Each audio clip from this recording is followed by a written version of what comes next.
Dans une chronique récente, Le Monde titre « Un blanc peut-il photographier un noir ?»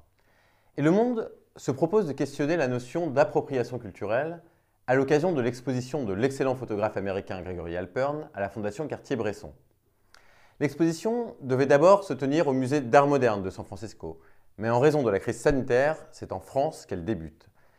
Ce détail n'est pas anodin, car le spectateur français découvre les cartels, les mises en garde et autres textes d'accompagnement des œuvres initialement destinées au public américain. On peut ainsi découvrir maintes précautions rhétoriques pour éviter toute accusation de racisme. Halpern photographie des Guadeloupéens. La couleur de peau du photographe n'est pas la même que celle de son sujet, et c'est là que le bât blesse. Le monde anglo-saxon nous reproche aujourd'hui notre universalisme qui fait fi de ce genre de détails, alors même qu'il souffre de terribles dissensions communautaires en son sein. Et ce n'est pas la première fois que des manifestations artistiques sont visées par la censure anglo-saxonne.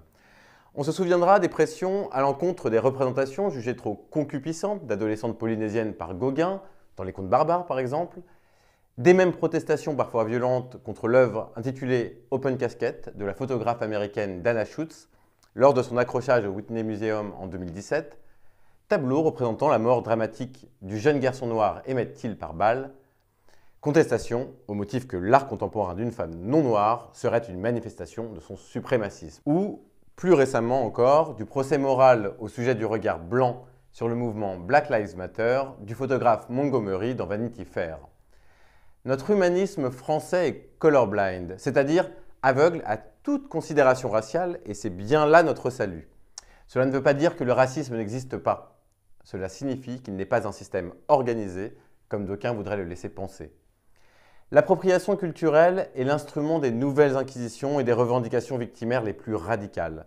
Cette pseudo-notion rejette l'idée qu'un groupe culturel puisse emprunter ou convoquer des pratiques, traditions ou savoir-faire à un autre, notamment lorsqu'il existe ou qu'il a existé un rapport de domination politique entre eux. Il s'agit de la déclinaison radicale du vieux concept marxiste d'appropriation de classe en somme. Concept qui désigne originairement le fait que la classe bourgeoise jouisse du privilège de fixer les conditions de la culture de référence. Ces ramifications sont nombreuses, puisqu'elles ont permis d'aller jusqu'à définir la dangereuse notion d'appropriation de la parole, notion au nom de laquelle seul un artiste partageant la condition raciale ou sexuelle d'un personnage de fiction serait légitime à s'exprimer à travers lui.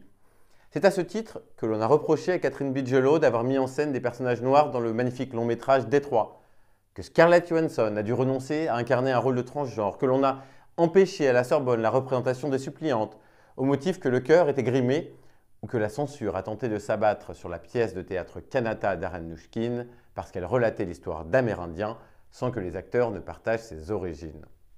Plus tôt, c'était Aïda de Verdi dont la représentation a été annulée en Grande-Bretagne pour un motif similaire.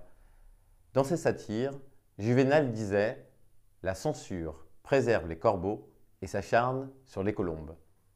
L'art est de ces colombes que toute société saine doit savoir à tout prix protéger. »